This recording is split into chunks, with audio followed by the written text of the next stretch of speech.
कृष्ण कृष्ण कृष्ण कृष्ण मधुराधिपते मेरे कृष्ण कृष्ण अधरं मधुरं वदनं मधुरं नयनं मधुरं हसितं मधुरं हृदयं मधुरं गमनं मधुरं मधुराधिपतेरखिलं मधुरं मधुराधिपतेरखिलं मधुरम्।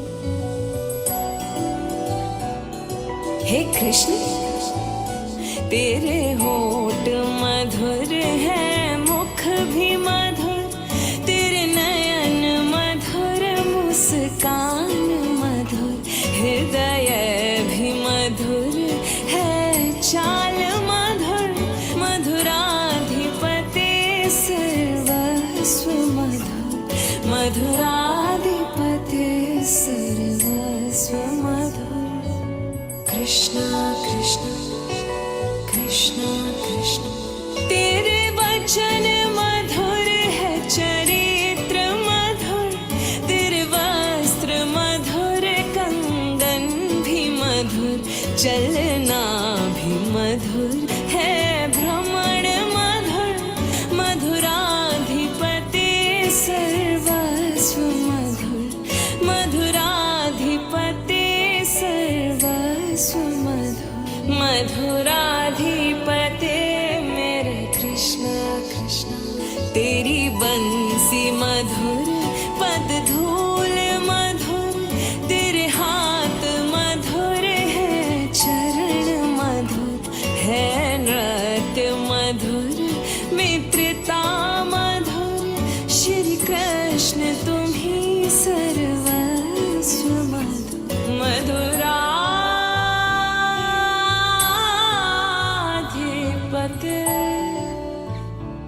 सर्वस्व मधुर।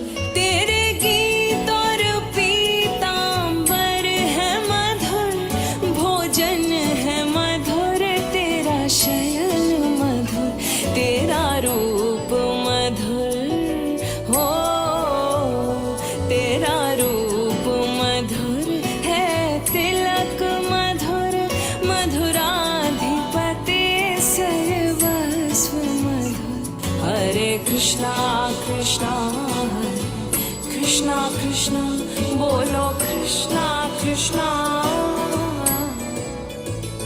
तारणहार तेरा सब कार्य मधुर, दुख हरता तू, तेरा सुमिरन है मधुर, तू जो करे सबका उद्धार मधुर, तेरी शांति छवि सर्वस्व मधुर।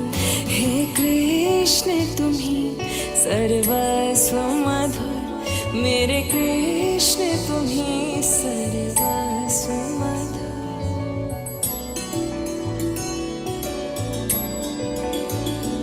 तेरे गलबे जंती माला मधुर, तेरे गलबे जंती माला मधुर, यमुना है मधुर, लहरें भी मधुर, यमुना का जल और कमल मधुर, मेरे कृष्ण तुम ही सर्वस्व मधुर। कृष्ण कृष्ण कृष्ण कृष्ण मधुराधिपते है, गोपी मधुर, तेरी लीला मधुर, संयोग मधुर है, वियोग मधुर, तेरी दृष्टि मधुर, शिष्टाचार मधुर, हे कृष्ण तुम ही सर्वस्व मधुर, मधुराधिपते सर्वस्व मधुर। हरे कृष्णा कृष्णा हरे कृष्णा कृष्णा बोलो कृष्णा कृष्णा। तेरे ग्वाल मधुर, तेरी गाय मधुर, तेरी छड़ी भी मधुर है, सृष्टि मधुर, सजन मधुर मधुराधिपते श्री कृष्ण मधुर हे कृष्ण तुम्ही सर्वस्व मधुर मधुराधिपते सर्वस्व मधुर मैं शरण गहूँ तुम्हारी कान्हा बन गीत मधुर मेरी भक्ति मधुर हे कृष्ण तुम्ही सर्वस्व मधुर मधुराधिपते सर्वस्व मधुर मधुराधिपते सर्वस्व मधुर मधुराधिपते सर्वस्व मधुर हरे कृष्णा कृष्णा हरे कृष्णा कृष्णा बोलो कृष्णा कृष्णा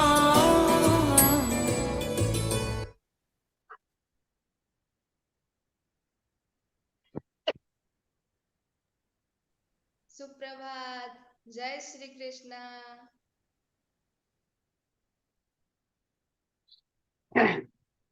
સૌને ભાવથી જય શ્રી કૃષ્ણ. નમસ્તે.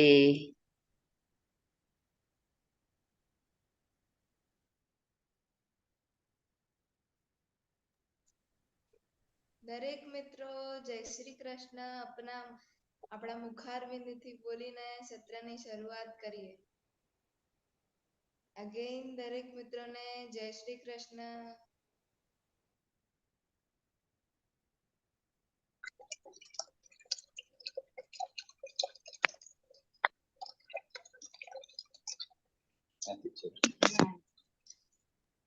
ઓકે, તો ગીતાજીના સત્રમાં આપ સૌનું સ્વાગત છે.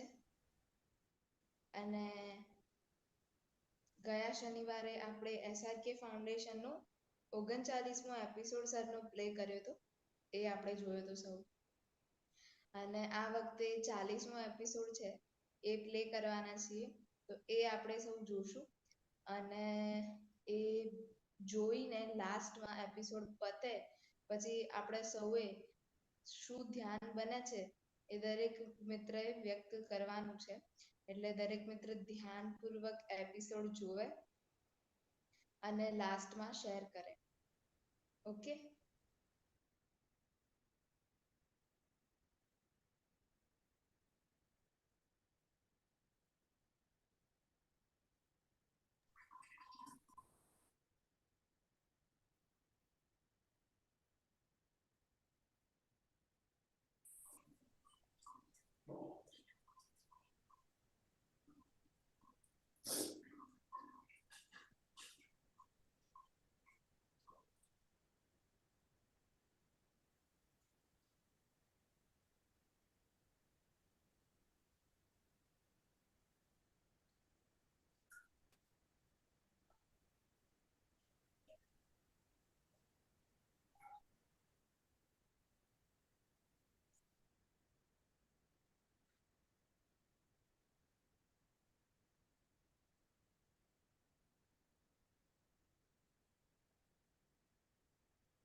આજે આપણે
યાદગીરી સ્વરૂપ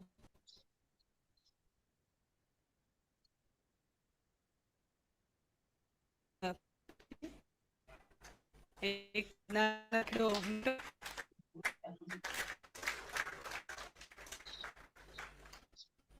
માસ્ટર પૂરું કરવાના આરે ગીતાજી આપણે નું પ્રવચન ઊભા આવે છીએ છે. ત્યારે નહીં. આજે કંઈક હું ગીતાજી એવા નું સ્વરૂપે પ્રવચન આવે છે, જોવો યોગના સાવ બીજ સાવ દેવ સાથે બતાવો. કરીને આવું. ગીતાજી ઉપર કંઈક પ્રવચન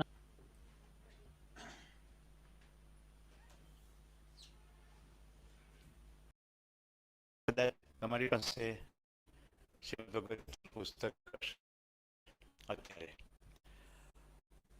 ગયા સત્રમાં આપણે દૈવી સંપદા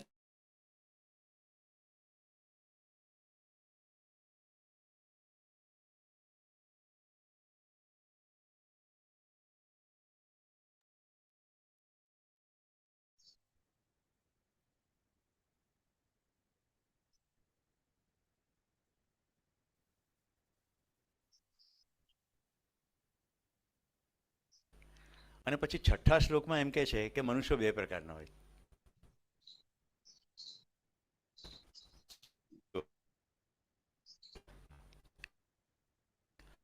ભગવાન કૃષ્ણ આમ બોલ્યા કે નહીં બોલ્યા તે વાત જુદી રાખીએ તો આખું ને આખું સંવાદનું જે શાસ્ત્ર છે એમાં સંબંધ એકદમ પાયાનો છે. કૃષ્ણ અને અર્જુન વચ્ચે સખા ભાવ છે, એવો ભાવ છે કે જેમાં બધું કહી શકાય. આપણા માટે સીધું ગીતાજીમાં બેઝિક ફંડામેન્ટલ એ છે કે જેની સાથે આપણે સંબંધ કેળવવાનો છે એમાં પહેલાં એના ગુણો જોવાના, અથવા ગુણોને જોવાનું શરૂ કરશું તો સંબંધ કેળવાશે. અર્જુનને એવું કહેવું છે કે તારે શું કર્તવ્ય કરવાનું છે એવું કહેવા માટે પહેલાં એણે દૈવી સંપદાની વાત કરી દીધી. પછી કહ્યું કે તું આ દૈવી સંપદા લઈને આવ્યો છે. અને છઠ્ઠા શ્લોકમાં કહ્યું કે માણસો બે પ્રકારના હોય છે. અને પછી આસુરી સંપદાનું આખું વર્ણન છે. મેં ગયા વખતે પણ કહ્યું હતું કે 24 શ્લોકમાંથી મોટા ભાગના એટલે 18 શ્લોક તો આસુરી સંપદાના જ છે,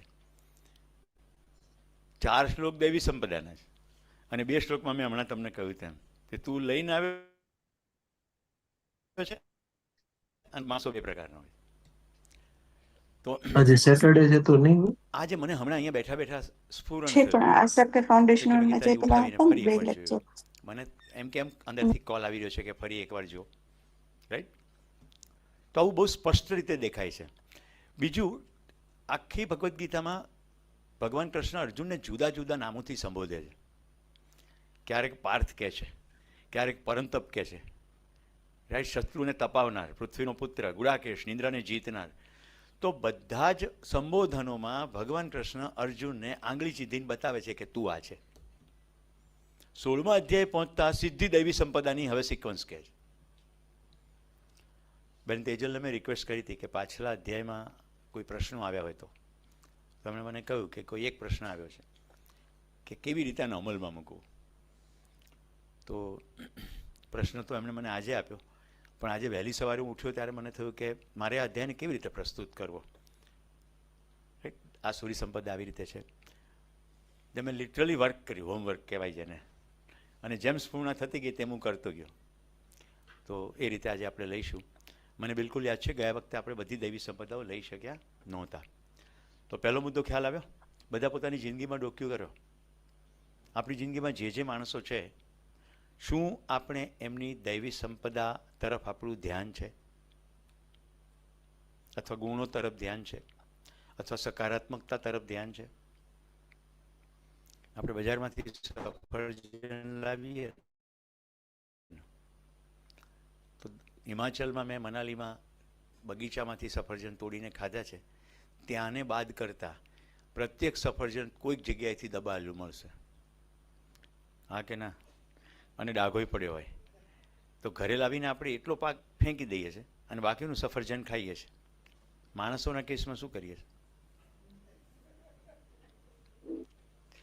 માણસોના કેસમાં સફરજન ફેંકી દઈએ છીએ અને ડાઘો પકડી રાખીએ છીએ. અને કેટલાક ડાઘા તો 15, 20, 25, 30 વર્ષ પકડેલા હોય છે. આજે એક પરિવારમાં એક બેન શેર કરતાં કરતાં આંખમાંથી આંસુની ધાર થઈ. એણે પોતાની મુક્તિ શેર કરતા હતા કે સાસુ સાથેના જે પ્રસંગો હતા એનો એટલો બધો લોડ હતો, અધ્યયન કરતાં કરતાં એ લોડ ગયો, ખુશીના આંસુ હતા. તો વર્ષોથી પકડી રાખેલું. હવે સાસુ તો ગુજરી ગયા, પણ મને હેરાન કરી એ એટલું બધું મહત્વનું હતું કે બીજું કંઈ સકારાત્મક દેખાયું નહીં. તો આજે મારે સૌથી પહેલો મેસેજ ભગવાન કૃષ્ણ તરફથી આપવાનો છે કે બધા કોઈક ને કોઈક સંપદા તો લઈને આવ્યા છીએ, એટલે તો માનવ છીએ. મધ્યસ્થ દર્શનના આચાર્ય નાગરાજી એવું કહે છે, અમાનવ મેં બી બ્રહ્મ ભાસતા હૈ. એટલે સાવ નકારાત્મક હોય બધું આપણને લાગતું એવું, પણ એની અંદર પણ કોઈ પોઝિટિવિટી તો છે, કારણ કે માણસ છે. તો કેન્દ્રમાં એ છે. તો આપણે ગયા વખતે જે સંપદાઓ જોઈ તેમાં જે બાકીની છે લઈ લઈએ. હું માનું છું 16 ભૂતમાત્રને વિશે દયા, ત્યાં સુધીની આપણે સંપદાઓ જોઈએ છે. 17મી છે અલોલુપતા, વિષયોમાં લોલુપ ન થવું. હવે આપણે વિષયો આહાર, નિદ્રા, ભય અને પ્રજનન, 4 વિષય, અને એ વિષયને ભોગવવા માટે આપણી પાસે 5 સેન્સીસ. રાઈટ? મને લાગે છે આ સભાને એવું કહેવાની જરૂર નથી 5 ઇન્દ્રિયો કઈ. તો પશુ ચેતના અને માનવ ચેતનામાં ફંડામેન્ટલ ડિફરન્સ શું? પશુ પોતાની 5 ઇન્દ્રિયોની મદદથી પોતાના 4 વિષયોની તૃપ્તિ કરી લે. જેમ કે ગાયને તમે ખોરાક આપો તો સૂંઘશે, અને એને એમ લાગે કે ખાદ્ય છે તો જ ખાશે. માણસ મોહનથાળનો પીળો રંગ કરશે, કેસરી રંગ કરશે. માનવ ચેતનામાં અને પશુ ચેતનામાં ફંડામેન્ટલ છે કે નિરંતર સુખ જોઈએ છે તો માણસ નિરંતર સુખ માટે ઇન્દ્રિયોનો પ્રયોગ કરે, જ્યારે કે ઇન્દ્રિયોમાં નિરંતરતા છે નહીં. મને પાણીપુરી બહુ ભાવે તો 15 મિનિટ પાણીપુરીની મજા આવે, પણ એમાં નિરંતરતા નથી. એટલે હવે હું કંઈક બીજું ગોતીશ. મારે સતત ને સતત જીભના વિવિધ પ્રકારના ચટાકાઓ કરવા પડે, જ્યારે કે શરીર સપોર્ટ કરશે નહીં. 15 મિનિટ મજા આવશે, પછી 3-4 કલાક સુધી તો ભૂખ નથી લાગવાની. તો પશુઓ પોતાના વિષયોની પૂર્તિ માટે ઇન્દ્રિયોનો પ્રયોગ કરે છે. માનવ ભ્રમવશ નિરંતર સુખની પ્રાપ્તિ માટે ઇન્દ્રિયોનો પ્રયોગ કરે છે, વિષયોની તૃપ્તિ થયા પછી પણ. એટલે આખી ભોજનની થાળી ભરી હોય, જમાઈ જાય, પછી એમ લાગે કે હવે તો નહીં ખવાય, ત્યાર પછી આઈસ્ક્રીમ અને કઢેલા દૂધના કાઉન્ટર ઉપર આપણે જઈએ છીએ. એ સીધું ઇન્ડિકેટ કરે છે કે શરીરના સિગ્નલ જાણતા નથી. ક્રિકેટ ચાલતી હોય તો ફક્કડ ચા બનાવો ને એમ કરીને મોડી રાત સુધી ક્રિકેટ આપણે જોઈએ છીએ. તો ઇન્દ્રિયોની મદદથી આપણે સુખ મેળવવાનો પ્રયત્ન કરીએ છીએ. આ ડિફરન્સ ખ્યાલ આવે છે ને? અહીંયા કહ્યું છે વિષયોમાં લોલુપ ના થવું, એટલે ખાવું પીવું પણ એમાં લોલુપ ના થવું. અમારે ગાંધીનગરના એક ડૉક્ટર ચા પીવા આણંદ જાય. ગાંધીનગરથી આણંદ કેટલું દૂર થાય હું સમજી શકું છું કે આમાં બીજું કશું જ નથી, પણ માત્ર ચા જ નહીં, લોંગ ડ્રાઈવ, સાથે કોઈ મિત્રો, આ બધા જુદા જુદા વિષયોની લોલુપતા છે. ખાલી ચાની જ નથી, કારણ કે ડૉક્ટર છે, સર્જન છે. 18મી છે માર્દવ, મૃદુતા, કોમળતા હૃદયની. શું કોઈની દીકરીની વિદાય થઈ રહી છે એ વખતે તમારી અંદર ભાવ આવે છે એવો કે હવે આ દીકરી ફરી એકવાર જેમ પહેલાં જિંદગી જીવતી હતી એમ નહીં જીવે? આ હૃદયની કોમળતા છે, બીજાની સંવેદનાઓને અનુભવવાની. હવે આખી યાત્રા જુઓ, સંવેદનહીનતા, સંવેદનશીલતા અને ભગવદ્ ગીતાને ખોળે બેસા પછી સંજ્ઞાનશીલતા.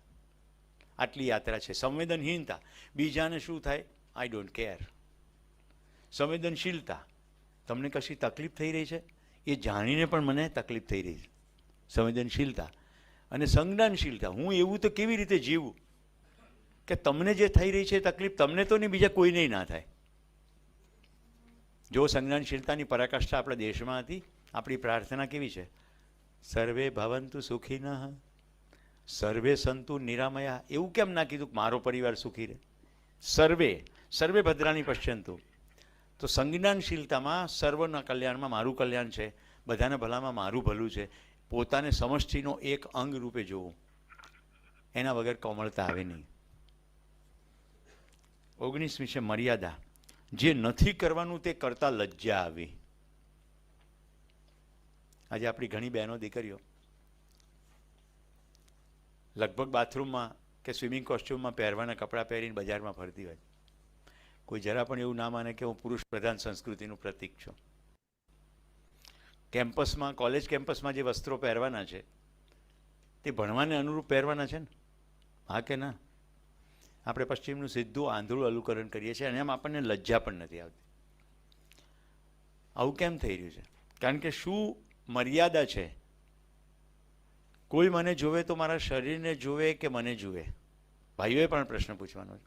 જેટલી પણ શૃંગારિકતા છે એ જો વિકારને વાસના તરફ લઈ જતી હોય તો એની અંદર સીધી અધોગતિ છે. કારણ કે પછી કમ્યુનિકેશન એ જ થવાનું, રાઈટ? હું નેશનલ ઇન્સ્ટિટ્યૂટ ઓફ ડિઝાઇનમાં એન્ટરપ્રિન્યોરશિપ શીખવવા માટે પહેલી વાર ક્લાસમાં એન્ટર થતો હતો. એ વખતે કેમ્પસમાંથી ગેટ પાસેથી પસાર થયો, ત્યાં મેં એક અવાજ સાંભળ્યો.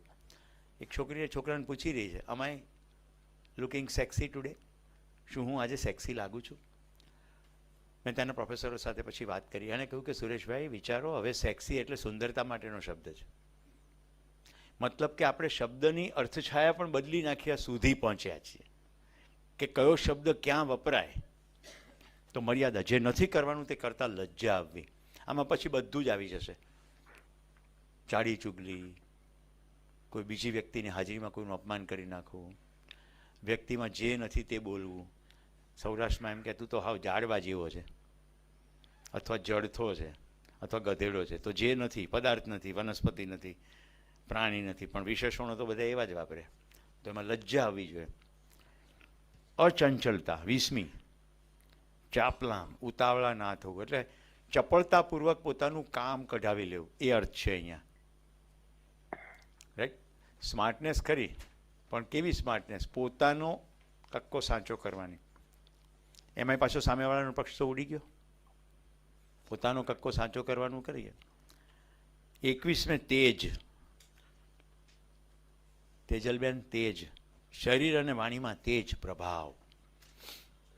આ બે શબ્દો આપણે અંગ્રેજી લઈએ અહીંયા, ઇન્ફ્લુઅન્સ અને ઇન્સ્પિરેશન.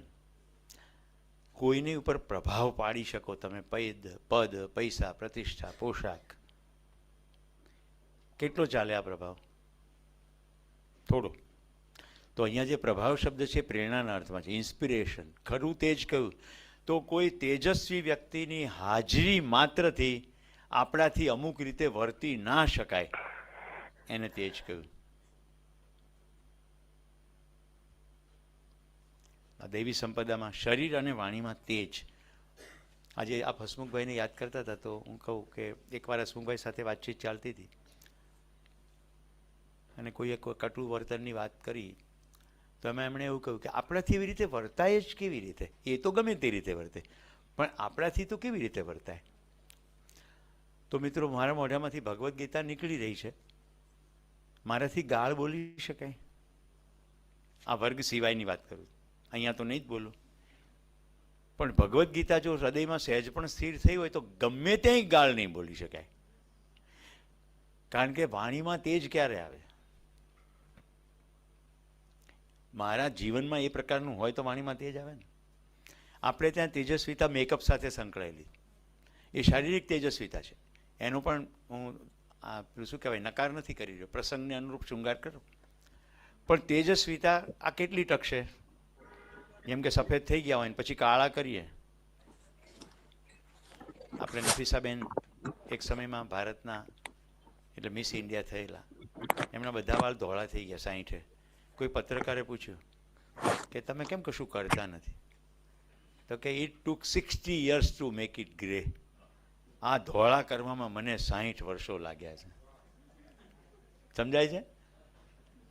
કેટલું સિમ્પલ છે પણ સટાક ઉતરી જાય એવું છે. તો શરીર અને વાણીમાં તેજ, તો ખરું તેજ ઇન્સ્પિરેશન, પ્રેરણા અને આચરણપૂર્વક આવે છે. અહીંયા હું આચરણ શબ્દ હેતુપૂર્વક વાપરું છું કારણ કે આસરી સંપદામાં શ્રેષ્ઠ આચરણ, ભ્રષ્ટ આચરણ, અનાચરણ આવા શબ્દો છે. તો આચરણ ઉપર ફોકસ છે. 22મી છે ક્ષમા. દંડ દેવાનું સામર્થ્ય છતાં માફી આપવી. દંડ દેવાનું સામર્થ્ય છતાં માફી આપવી. તો ગાંધીજીની અહિંસા અહીંયા યાદ આવશે. કાંડામાં કવચ છે, તેવડ છે, એક મુક્કો મારીશ તો નાક તોડી નાખીશ, પણ જા મેં તને માફ કર્યો. હું તને નહીં મારું, કારણ કે હું મારા નિયંત્રણમાં છું. તું પશુતા ઉપર ઉતરી આવે, પણ હું પશુતા ઉપર નહીં ઉતરી આવું. મને આ શબ્દ બોલતા સંકોચ થાય છે, કારણ કે પશુઓમાં 4 વિષય માટે જ ખાવાનો કાર્યક્રમ છે. એમાં કોઈ પ્રપંચ નથી. આપણી બધી વાર્તાઓને ફાડીને ફેંકી દેવાની છે. એક જંગલ હતું, ત્યાં લુચ્ચું શિયાળ રહેતું હતું. આપણે નાના બાળકોની અંદર સંસ્કારમાં શિયાળને લુચ્ચું, કાગડાને કપટી કહીએ છીએ. કાગડો કાગડો હોય છે, શિયાળ શિયાળ હોય છે. એ કદી લુચ્ચા હોતા નથી. આ કેટલાને સમજાય જ્યારે જમણો હાથ ઉપર કરો? Okay, good. તો તમારા ઘરમાં નાના બાળકો હોય, પાઠ્યપુસ્તકો તપાસજો. એક નાનું ગામ હતું, ત્યાં એક ગરીબ બ્રાહ્મણ રહેતો હતો. 1 નંબરનો બકવાસ. જેને બ્રહ્મનું જ્ઞાન હોય ગરીબ હોઈ શકે? રાઈટ. લુચ્ચો વાણિયો રહેતો હતો. વાણિયા બધા લુચ્ચા, બ્રાહ્મણ બધા ગરીબ, અને ગામ બધા નાના. તો દંડ દેવાનું સામર્થ્ય. તો અહિંસા કેવી છે? મારી શકું છું પણ નહીં મારું, તો અહિંસા. હવે મારા પત્ની પિયર ગયા હોય, મને જમવાનું બનાવતા આવડતું ના હોય, રાઈટ, અને મારા પડોશી બિપિનભાઈ કહે કે સુરેશભાઈ જમવા આવજો, તો કહીને આજ તો મારે સોમવાર છે. આ ઉપવાસ કહેવાય? આ તો મજબૂરી છે. એમને સાથે મારે જમવું નથી અને મને ઘરમાં મળે એમ નથી. આને ઉપવાસ ના કહેવાય. ઘરમાં ફ્રીજ ભરેલું હોય, પત્ની બનાવીને ગઈ હોય, અને બધે મીઠા સંબંધો હોય જમવા માટેના, અને પછી હું કહું કે આજે મારે ઉપવાસ છે, તોય ઉપવાસનો મતલબ સ્પષ્ટ થાય છે ને દંડ દેવાના સામર્થ્યના સંદર્ભમાં. 23મી છે ધીરજ દરેક પરિસ્થિતિમાં. એકવાર હું ડીસા હતો, હું જેને ગુરુ માનું છું, ડૉક્ટર નવીન શાહ. મેં કીધું તમે ધર્મ વિશે ઘણી વાત કરી, મને સિમ્પલ ફોર્મમાં સમજાવો ને. તો કે ભગવાન મનુએ કહ્યું છે ધૃતિ ક્ષમા દમોસ્તેયમ શૌચમ ઇન્દ્રિય નિગ્રહ દેહી વિદ્યા સત્યમ ક્રોધો દશકમ ધર્મ લક્ષણ. આ ધર્મના 10 લક્ષણ છે. પહેલું લક્ષણ ધૃતિ, ધીરજ. સામેવાળો માણસ સમજી શકશે કારણ કે માણસ છે. શું મારી તેને સમજાવવાની ધીરજ છે? જો બધા જ સંઘર્ષો કલ્પી લો, અહીંયા પણ એ જ હાલત છે. અર્જુનની સ્થિતિ એ જ છે, પણ ભગવાન કૃષ્ણ કેટલી ધીરજથી સમજાવે. શાસ્ત્રો શ્લોક ભગવાન નથી બોલ્યા, પણ મોટા ભાગનો ભાગ તો ભગવાન જ બોલ્યા છે. મિસ્ટર ધૃતરાષ્ટ્ર 1 શ્લોક બોલ્યા, રાઈટ. કેટલાક શ્લોક સંજય બોલ્યા, બાકી બધા ભગવાન શ્લોક બોલ્યા છે. કેવી રીતે પકડાવ્યું? આમ નહીં તો આમ, આમ નહીં તો આમ. જ્ઞાન યોગ, ભક્તિ યોગ, કર્મયોગ. અર્જુન છેલ્લે કહે છે મને કહો સરખું કે ખરું કયું આ 3માંથી? મતલબ કે કૃષ્ણ ભગવાને એવી રીતે રજૂઆત કરી છે કે એની અંદર વધુ ને વધુ પ્રશ્નો થાય અને બધા પ્રશ્નોનું નિષ્કાસન થાય. તો એક તબક્કે અર્જુન કહે છે તમે કરશો ને એમ કરીશ, કરીશે વચનમ તવ. એ વખતે પણ ભગવાને ધીરજ નથી ઓછી કરી. યથેચ્છસી તથા કુરુ, તને યોગ્ય લાગે તેમ કરજે. એટલે વચ્ચે યોગ્ય લાગે એની પહેલાં જગ્યા રાખી, તું વિચારજે એમ. તો ધીરજ દરેક પરિસ્થિતિમાં. 24મું શૌચ. અમે 10 લક્ષણો કીધા, એમાં પણ શૌચ છે. અંતર્બાહ્ય ચોખ્ખાઈ. બહેનો મને માફ કરે, સવારમાં ઘર સાફ થઈ જાય, જાતે કરીએ અથવા કોઈક સાફ કરવાવાળું આવે, પછી બાથરૂમમાં નાહી લઈએ, શરીર સાફ થઈ જાય. બહેનોની આ જવાબદારી છે એટલે બહેનો લીધું, બાકી બધા માટે કોમન જ છે. મન સાફ થાય. મનમાં હમણાં જેટલી આસુરી સંપદાઓ લઈએ ને, કોઈ જે પ્રશ્ન પૂછે છે શું કરવાનું, તો મન સાફ કેવી રીતે થાય? મનમાં શું ચાલી રહ્યું છે તે જોઈએ અને ગીતાજીની ટોર્ચ લાઇટ ફેંકીએ એની ઉપર, તો પકડાઈ જાય કે આ તો છોડી દેવાનું છે. કોઈના પ્રત્યે કટુતા, દ્વેષ, ઈર્ષા, ક્રોધ, ચીડ, અણગમો, જુગુપ્સા, નારાજગી, આ જે પણ છે એ સાફ થાય તો કામનું. એટલે ઘરની સફાઈનો વિરોધ નથી. પ્રમુખ વસ્તુ શું છે? કેટલા લોકોના ઘરમાં સવાર પડ્યા પછી પ્રભાતિયા સાંભળવામાં આવે છે. અહીં ગીતાજીમાં ક્યાંય લખ્યું નથી, પણ હું તમને શિક્ષક તરીકે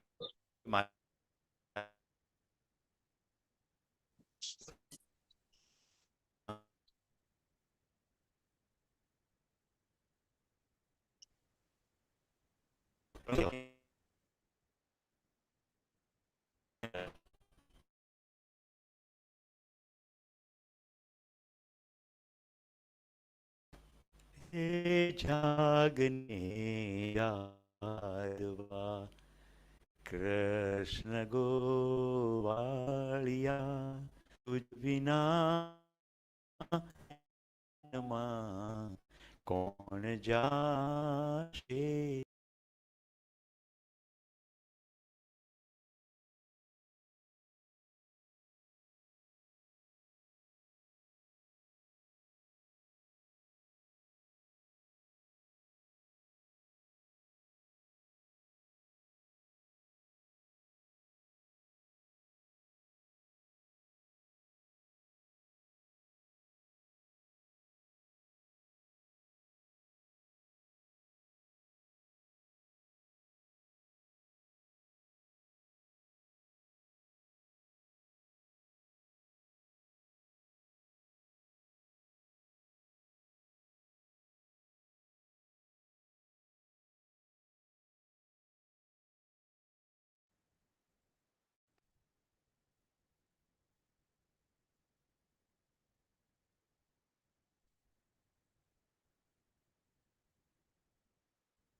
વિચારીએ પકડાવા માંડે. તો શૌચમાં અંતરબાહ્ય ચોખ્ખાઈ એટલે મનની પણ સફાઈ. 25મી અદ્રોહ, બદલો લેવાની ભાવના ન હોવી. મારું આવું છે, અત્યાર સુધી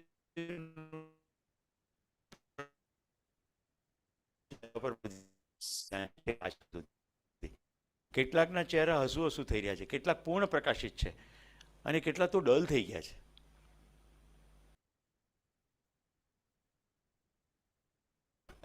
ઘરેથી મધુરાશક સાંભળી ના હોય, કારણ કે અહીંના પ્રોટોકોલ આપણે અધ્યાય સાંભળીએ છીએ. મધુરતા નામેની વાત ચાલતી હોય ને આપણે ચહેરા ઉપર એટલી પ્રસન્નતા ના હોય. ગીતાજીના વર્ગમાં ચહેરા પ્રસન્નતા ના હોય તો આપણું અધ્યયન નથી ચાલી રહ્યું. પ્રસન્ન ના હોય એ વ્યક્તિ હંમેશા કાં ભૂતકાળમાં હોય કાં ભવિષ્યમાં હોય. હું 100% છાતી ઠોકીને કહું છું, જો તમે પ્રસન્ન છો તો વર્તમાનમાં જ છો, બીજી કોઈ રસ્તો જ નથી. વર્તમાનમાં જીવવાનો શ્રેષ્ઠ રસ્તો પ્રસન્નતા છે, અને પ્રસન્નતા છે તો વર્તમાન છે. કારણ કે બે જ બબાલ છે, ભૂતકાળની પીડા અને ભવિષ્યની ચિંતા. બીજું કંઈ છે જ નહીં. સારવી લો તો. અને વર્તમાનમાં એ નથી હસી શકતા જેનો વર્તમાનમાં વિરોધ હોય. દાખલા તરીકે હું ગીતાજીના એક વિદ્યાર્થી તરીકે મારી જાતને પેશ કરું છું, પણ તમે તમારી જાતને વિદ્વાન તરીકે લઈ આવ્યા હોય ને તો તમારો સદંતર કાર્યક્રમ એ જ ચાલે કે સુરેશભાઈ શું યોગ્ય કરે છે ને શું અયોગ્ય કરે છે. એટલે છેલ્લે રિપોર્ટ નીકળી જાય ઇવેલ્યુએશનનો, ગતિ કરે જરાય ના થાય. એટલે હું સાવ ભંગાર શિક્ષક હોઈ શકું છું, પણ જો તમે સારા વિદ્યાર્થી હો તો તમારી ગતિ થશે. આ સમજાય છે? કારણ કે આખો એંગલ વર્તમાનમાં શું મારા માટે એપ્રોપ્રિએટ છે એ છે, ઇવેલ્યુએશન નથી. કૃષ્ણા, તારું તો નામ જ કૃષ્ણા છે, જરાય ચહેરો ઉદાસ નહીં ચાલે. તને બેટા કહીને બોલાવું છું ડે 1 મળ્યા પહેલાં. અદ્રોહ, બદલો નહીં લેવો. બદલો નહીં લેવાની ભાવના. તો ક્યારે બદલો લેવાની ભાવના આવે? ભૂતકાળ પકડી રાખીએ તો. વર્તમાનમાં બદલો લેવાની ભાવના ના આવે. રાઈટ? આપણે બિપિનભાઈનું નામ લઈને એક ઉદાહરણ લઈએ એટલે સમજાઈ જાય. આજથી 1 અઠવાડિયા પહેલાં બિપિનભાઈએ મને જાહેર 4 રસ્તા ઉપર અપશબ્દો કહ્યા. હવે અત્યારે બિપિનભાઈ મારી સામે છે, હું રહી શકું જો પેલી વસ્તુને અવગણું તો. અત્યારે માફીની ભાવના સાથે, ફૂલોના ગુચ્છા સાથે મારી સામે ઉપસ્થિત થયા છે. પણ હું શું કરીશ? સામાન્ય રીતે એશિયન પેઇન્ટની દુકાનમાં જઈને ડાર્ક બ્લેક કલર ડબલો લઈ આવીશ અને એમાં બીજું બોલીને બિપિનભાઈ ઉપર ચોપડીશ. એટલે મને બિપિનભાઈની કરંટ સ્થિતિ નહીં દેખાય, એમની માફીની વૃત્તિ નહીં દેખાય, એમની પ્રસન્નતા નહીં દેખાય. મને બધા 1 અઠવાડિયા પહેલાંના બિપિનભાઈ દેખાયા કરશે. નાતિમાન્યતા, નિરભિમાન્યતા, પોતે શ્રેષ્ઠ છે એવી ભાવના ન હોવી. મારે તમને ખાલી એટલું જ કહેવું છે, આપણે જગતનું કેન્દ્ર છીએ. આપણે 750 કરોડ પૈકીના એક સાવ સામાન્ય માણસ છીએ. હું તો ત્યાં સુધી કહીશ, તમે ગમે તેવું એચીવ કર્યું હોય ને, પદ, પૈસા, પ્રતિષ્ઠા, આટલા બિગ કોસ્મિક સિસ્ટમમાં એનો કંઈ હિસાબ નથી. સૂર્યમાંથી નીકળેલું કિરણ 8 મિનિટ અને 20 સેકન્ડે પૃથ્વી પર પહોંચે છે. આટલું દૂર છે. રાત્રે દેખાતા સપ્તર્ષિના તારાઓ કંઈ પ્રકાશ વર્ષ દૂર છે. એટલે કોઈ 1 પ્રકાશ વર્ષ ગણીએ ને, આપણો નજીકનો આલ્ફા 4.5 પ્રકાશ વર્ષ દૂર છે એક તારો.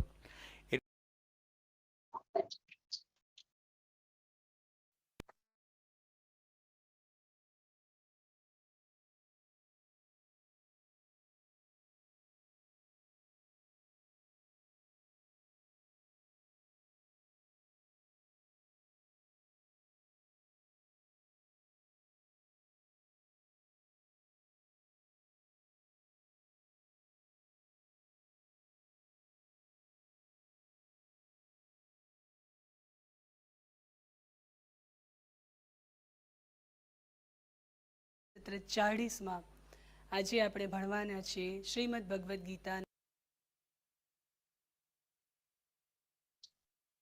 બાજુ જે કંઈ લોકો છે એ બધામાં કંઈક કંઈક સંપદાઓ છે. નિવૃત્તિના બીજા 5 પોઈન્ટ લખ્યા છે, અને આના બેઝમાં જે પીનારો હોય ને, સુરત પણ વડોદરા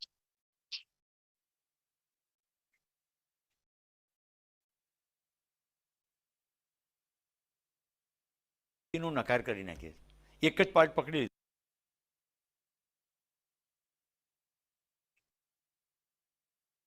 બધો. નિંદા તો શેની થાય? રાઈટ? કોઈ એક આચરણની નિંદા થાય.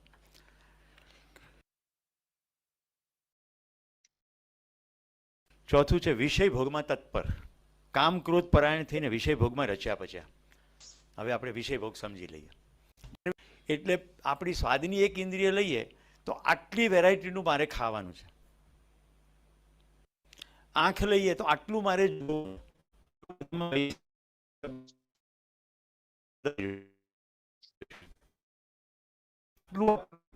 આટલું છે સાંભળવા.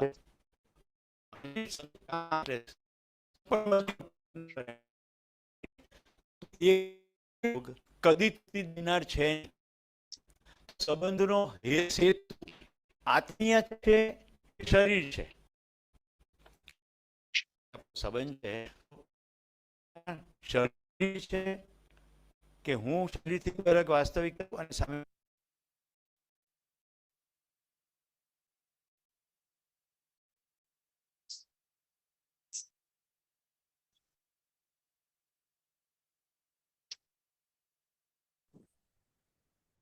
વાસ્તવિકતા છે. અહીંયા કામ પર ફોકસ એટલા માટે આપવામાં આવ્યું છે કે પાંચેય સેન્સીસમાં 4 સેન્સીસને નિયંત્રિત કરવી માણસ માટે ઘણી સરળ છે. આપણે ત્યાં બ્રહ્મચર્યનો બહુ મહિમા કર્યો. આપણે પ્રશ્ન પૂછવાનું ભૂલી ગયા. બ્રહ્મચર્ય કયું છે? એમાં સેક્સનો અભાવ ક્યાં છે? બ્રહ્મ ઈશ્વર સમજાય, ચર એટલે ભ્રમણ કરવું. તો એટલા બ્રહ્મના જ્ઞાનમાં રચી પચેલી વ્યક્તિને શરીરની એક ઇન્દ્રિય પાછળ ક્યાંથી ભાગશે? અને બ્રહ્મ થકી જ બધું છે. તો જે માનવ સાથે મારો સંબંધ છે એ માનવ પ્રત્યે કેટલો આદર હશે? સોનાની તો સાંકડી ગલી હેતુ ગણતું હેત, દોઢિયા ખાતર દોડતા એમાં જીવતા જોને પ્રેત, માણસ ભાળી અમથું અમથું આપણું ફોરે વાલ, નોટને સિક્કા નાખ નદીમાં ધૂળીએ માર્ગ ચાલ. વિષય ભોગમાં બધું જ આ સોનાની સાંકડી ગલી, બધી જ ઇન્દ્રિયોની તૃપ્તિ માટેનો સતત થતો પ્રયત્ન. તો 4 સેન્સીસને નિયંત્રિત કરવી ઇઝી છે, નહીં ખાવું. પણ પેલી પ્રજોત્પત્તિની જે બેઝિક ડિઝાઇન છે એ સેન્સને કંટ્રોલ કરવી બહુ જ અઘરી છે. એટલે આટલો બધો મહિમા કરવામાં આવ્યો બ્રહ્મચર્યનો. હકીકતે પેલું રાધાકૃષ્ણ સાહેબનું જે ફેમસ ઉદાહરણ છે ને, એના શિક્ષકે કહ્યું કે આ લીટી ભૂસ્યા વગર નાની કરી દે, બીજી મોટી દોરી એટલે નાની થઈ ગઈ. તો હું તમને સૂત્ર કહું છું, संज्ञानशीलता के प्रकाश में संवेदनाएं नियंत्रित हो जाती है. જ્ઞાનના પ્રકાશમાં સંવેદનાઓ નિયંત્રિત થઈ જાય છે. તો મારા થકી કોઈ પણ વ્યક્તિને કશું પણ નુકસાન ન પહોંચી શકે. આવી સ્થિતિ જ્યારે સમાજમાં પ્રત્યેક વ્યક્તિની થાય એ દિવસથી દુષ્કૃત્યો અને બળાત્કારો બંધ થઈ જશે.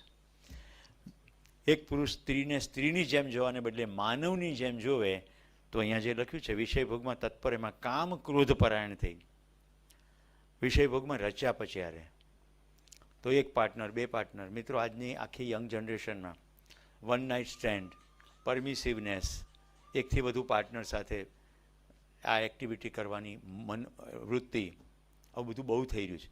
તમને કદાચ ખબર હોય કે નહીં, પણ મારે કોલેજ કેમ્પસમાં કામ કરવાનું થાય એટલે બહુ કોમન મેકઅપ થાય ને, પેચઅપ થાય ને, બ્રેકઅપ થાય ને. એટલે તું નહીં તો તારો ભાઈ કે તું નહીં તો તારી બહેન. તો ફાઇડાલિટી કે સંબંધની અંદર આ દિવ્યતાનું કોઈ તત્વ હોઈ શકે એવો કન્સેપ્ટ જ નહીં. અન્યાયથી ધન ભેગું કરનાર, ધન અને માનના મદથી ચૂર, કેવળ નામ માત્રના યજ્ઞ કરનારને ઢોંગી. જો બધું ક્લબ કેમ કર્યું? અન્યાયથી ધન ભેગું, ખોટું કર્યું. સમાજની અંદર તો સારું દેખાવું છે ને, તો ખોટું કર્યા પછી યજ્ઞ કર્યો. એટલે યજ્ઞ એટલે હવન કર્યો એમ નહીં, કંઈ પણ સામાજિક પ્રવૃત્તિ ભેગી થઈને થતે, ચાલો હું એમાં દાન આપું છું, એટલે ઢોંગ કર્યો. એક તો ખોટું કર્યું અને પછી સારું કરું છું એવું દેખાડો કર્યો. ધન અને માનના મદથી ચૂર, એટલે મારી પાસે છે એનું મને અભિમાન છે, જો હું આટલું કરી શકું છું, આટલું દાન સેવા. કેટલીક સંસ્થાઓ શિયાળામાં ધાબળા ઉઠાડવાનું કામ કરે. હું ઘણી વાર મજાકમાં કહું કે ધાબળો શોખ કરવા માટે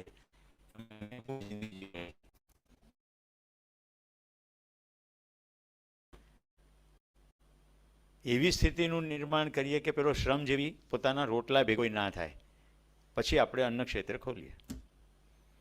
મારી પાસે થોડી સ્માર્ટનેસ હોય, પૈસા હોય, એટલે હું કોલ્ડ સ્ટોરેજ સરકારી સ્કીમ અંતર્ગત કરું, મેનિપ્યુલેટ કરીને, પછી એમાં બટાકા અને ડુંગળી ભરું, અને પછી બજારમાં કૃત્રિમ અછત ઊભી કરું, અને પછી ધીમે ધીમે રિલીઝ કરું, એટલે મને ખૂબ પૈસા મળે. મને આ સમજાવવું જોઈએ કે હું જ પેલા ગરીબની ડુંગળી છીનવનાર છું, કારણ કે મેં કોલ્ડ સ્ટોરેજ કર્યું. કોલ્ડ સ્ટોરેજનો પર્પઝ એ હતો કે કોઈ પણ સિઝનમાં ઉપલબ્ધિ થાય. હા કે ના? સરકાર એના માટે સ્કીમ કરે છે. એ એના માટે થોડું છે કે બજારમાં કૃત્રિમ અછત ઊભી કરવી. પોતાના અને બીજાના શરીરમાં રહેલ અંતર્યામીનો દ્વેષ કરનાર અને મૂર્ખ. આસુરી સંપદામાં આટલી પ્રવૃત્તિઓ છે. બીજાનો અંતર્યામીનો દ્વેષ કરનાર. પેલો માણસ એમ કેમ કરે છે તો મને ખબર નથી, તો હું જાણવાની કોશિશ કરું, એ માણસને સમજાવવાની કોશિશ કરું, નહીં કે એનો તિરસ્કાર કરું. એ પણ માણસ છે, એ પણ સમજી શકશે. આવી સ્થિતિ જ્યાં સુધી આપણામાં ના બને ત્યાં સુધી દ્વેષ રહે. અને મૂર્ખ, જ્યાં ડાયા માણસો પગ મૂકતા ડરે છે ત્યાં મૂર્ખાઓ ધસી જાય. આવી એક અંગ્રેજી કહેવત છે. મૂર્ખ કોને કહો? જે વિવેક શબ્દ વાપરે તો જે નથી કરવાનું એ બહુ હોંશપૂર્વક કરે, અને એને ખબર ના હોય કે હું કરું છું. હવે નિવૃત્તિ જોઈએ. બાહ્ય કે આંતરિક શુદ્ધિ હોતી નથી, એટલે સફાઈ નહીં કરવાની, એ આરામથી ઉઠવાનું, ગમે ત્યારે નહાવાનું. આજની આખી જનરેશન મોડે સુધી જાગનારી, પછી ખૂબ મોડે ઉઠનારી છે. આ નહીં ગમે પણ છે. 10 તો કંઈ અમારા જમાનામાં ગયું એમ. 11 પછી તો સાંજ શરૂ થાય, 12, 12:30, 1, 2. આના રવાડે કેટલા માતા પિતાઓ પણ ચડી ગયા છે. એ લોકો પણ પછી મોડા ઉઠે. અહીંયા કેટલા વાગે શું, કેટલા વાગે ઉઠવું એ ઉપદેશનો આશય નથી. મારા શરીરનો મારે સાધન તરીકે ઉપયોગ કરવાનો છે, તેનો નિરામી રાખવા માટે આ શરીરની આખી સિસ્ટમ સૂર્ય સાથે સંકળાયેલી છે. આપણે સદીઓથી ટેવ પાડી દીધી. નહીં તો પહેલાં તો સૂર્યાસ્તની આજુબાજુ સૂઈ જતા હતા. મને મારા બાળપણનું બિલકુલ ખબર છે. સૂર્યાસ્તના સમયે ભોજન થઈ જતું હતું, અને 8 વાગે તો બધા સૂઈ જતા, કારણ કે સવારે 5 વાગે ઉઠીને ખેતરે જવાનું. તો સૂર્યોદય પહેલાં ઉઠી જવાનું. તો બાહ્ય કે આંતરિક શુદ્ધિ નથી હોતી. મિથ્યા દ્રષ્ટિ, મંદ બુદ્ધિ, દંભ, માન અને મદથી ભરેલા. હવે મિથ્યા દ્રષ્ટિ, ખોટી દ્રષ્ટિ, એટલે આ બધી સેન્સીસના સંદર્ભમાં થશે કે ભાઈ પાણીની ભીતના ખમણ ના ખાધા તો જિંદગી નિષ્ફળ થાય. આ મિથ્યા દ્રષ્ટિ છે. ખમણ ખાવાનો કોઈ વિરોધ નથી, પણ ત્યાં ખાવા માટે ત્યાં દોડાદોડી કરી મૂકો, એને જ શ્રેષ્ઠ માનો. અહીંયા સુરતમાં છો એટલે અહીંના ઉદાહરણ આપું છું. વડોદરા હોય તો જગદીશના ચેવડાની વાત કરું, રાઈટ, અને અમદાવાદ હોય તો વિજયની દાબેલીની વાત કરું. મુખ્ય મુદ્દો તો એટલો છે, એના માટે કેટલો સમય, ઉર્જા અને પૈસા બગાડીએ છીએ. મંદ બુદ્ધિ, મેન્ટલી રિટાર્ડેડ નહીં, બુદ્ધિનો પ્રયોગ નહીં કરવો, એ દિશામાં વાપરવી જ નહીં. આજે એક ભાઈ મને મળ્યો કે હું કશું વાંચતો નથી. કેમ નથી વાંચતો? બસ નથી વાંચતો. વાંચતા નથી આવડતું, આવડે છે પણ નથી વાંચતો. આ મંદ બુદ્ધિ છે. દંભ, જે નથી એવું કરવું, માન અને મતથી ભરેલ, મેં કશું પ્રાપ્ત કર્યું છે એનું મને અભિમાન આવી જાય. મૃત્યુ સુધી સતત ચિંતાઓનો આશરો, આશાના ફંદાઓ અને મોહરૂપથી જાળથી વીંટળાયેલો. ત્રણેય જોઈએ. સતત ચિંતા એટલે ભવિષ્યમાં શું થશે, આશાના ફંદાઓ, ભવિષ્યમાં મારી બધી આશાઓ પૂરી થવી જોઈએ. એટલે એક તરફ ચિંતા પણ કરે અને એક તરફ આશા પણ રાખે. અને મોહરૂપી જાળથી વીંટળાયેલ. શેનો મોહ? વસ્તુનો મોહ. અહીંયા કોઈ છે એન્ટિક વસ્તુઓના કલેક્શન કરવાવાળા? એક સમયમાં હું સિક્કા અને ટપાલ ટિકિટો સંગ્રહ કરતો. ગીતાજીના અધ્યયનથી ખબર પડી એ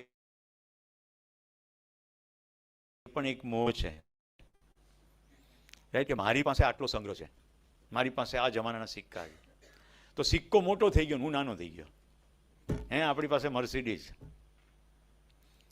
તો વસ્તુનું મોહ, જેના વગર ચાલે નહીં, એ બધું મોહ. હવે તમારે તપાસવાનું છે. ફોર એક્ઝામ્પલ, મારા પત્ની હમણાં કહેતા હતા કે મેં દીકરાને કહ્યું તારા વગર મને ગમતું નથી.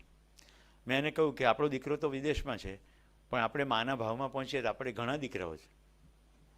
આ સમજાય છે? એનો મતલબ એવો નહીં કે દીકરા પ્રત્યેની લાગણી જતી રહે છે, પણ એવી મોહની સ્થિતિ નથી કે બીજું કશું સારું જ ના દેખાય.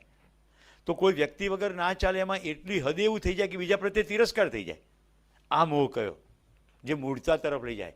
ક્રોધાદ ભવતી સમોહ, સમોહાત સ્મૃતિ વિભ્રમ, સ્મૃતિ પ્રશાંત બુદ્ધિનાશો, બુદ્ધિનાશાત પ્રણશ્યતિ. આ જે સિક્વન્સ છે, મારું ધાર્યું ના થાય એટલે ક્રોધ. એટલે મૂળમાં જોશું તો મોહ, અને પછી ફરી રિઝલ્ટમાંય મોહ. અજ્ઞાનને કારણે મોહિત અને ભ્રમિત ચિત્ત. હવે શેનું અજ્ઞાન? જે છે તેવું જાણીએ એને કહેવાય જ્ઞાન. જે જેવું નથી એને એવું માની લેવું એટલે અજ્ઞાન. રિપીટ કરું, જે જેવું છે તેને તેવું જાણવું એટલે જ્ઞાન. જે જેવું છે તેને બદલે નથી તેવું માનવું એટલે અજ્ઞાન. જાણવું અને માનવામાં ડિફરન્સ. માનવું બહુ સિમ્પલ છે. ભયપૂર્વક માનીએ, પ્રલોભનપૂર્વક માનીએ, આસ્થાપૂર્વક માનીએ. આ ત્રણ આપણી પાસે માનવાની સિસ્ટમ છે. ભયપૂર્વક રસ્તે જતા આવતા દેરી આગળ આમ સલામ મારીએ, બીક લાગે, દેવી દેવતાને ખોટું લાગી જશે તો. રાઈટ? આ બધી વિધિઓ થાય ને ત્યારે મંત્રોચ્ચારમાં છેલ્લે એમ કે જાનામી વિધિ ન જાનામી મંત્ર, અને મને માફ કરજે કંઈ ભૂલચૂક થઈ હોય તો. હા કે ના? કંઈક ખબર હોય કે ભૂલ થવાની છે અને બીક લાગ્યા કરે તો ભયપૂર્વક માનીએ. પ્રલોભન, સ્વર્ગનું પ્રલોભન અને નર્કનો ભય. આ ગરુડ પુરાણ તો બહુ ડેન્જર વસ્તુ છે. એમ કે આવું કર્યું હોય ને તો તેલના તાવડામાં તળે. હવે શરીર જ નથી કોને તળશે? આપણે આવો સીધો તર્ક લગાડતા નથી. રાઈટ? આવા કુંભી પાક નરકમાં નાખે, બધો બીવડાવવાનો કાર્યક્રમ. એનાથી નુકસાન કંઈ નહીં, સમાજ ટકી ગયો, પણ સમાજ જ્ઞાનની દિશામાં આગળ ના વધી શકે. બીયા કરે. બાળકને જો બીવડાવા કર્યો તો નિશાળમાં એ સારું ભણી શકે નહીં. પ્રેમ અને સ્નેહના વાતાવરણમાં જ ભણી શકે. તો ભયપૂર્વક માનીએ. પ્રલોભન, સ્વર્ગ મેળવવા માટે કીડિયારું પૂરે. રાઈટ? આ કબૂતરાને તો કેટલો ત્રાસ થયો છે. કબૂતર કે ભોળું પ્રાણી છે, માને એનો ચહેરો આપણને ભોળામાં બેસી ગયો. કોઈક એક દાડો કીધું કબૂતર ભોળું, એટલે આખી દુનિયામાં શાંતિનો કાર્યક્રમ હોય તો કબૂતર ઉડાડે. હવે વિચાર તો કરો, ઉડાડવા માટે પકડવા પડે કે નહીં? પકડાય ક્યારે? બહુ મબલખ માત્રામાં હોય તો પકડાય. બતાડો મને ચિલોતરો પકડીને, હોર્નબિલ.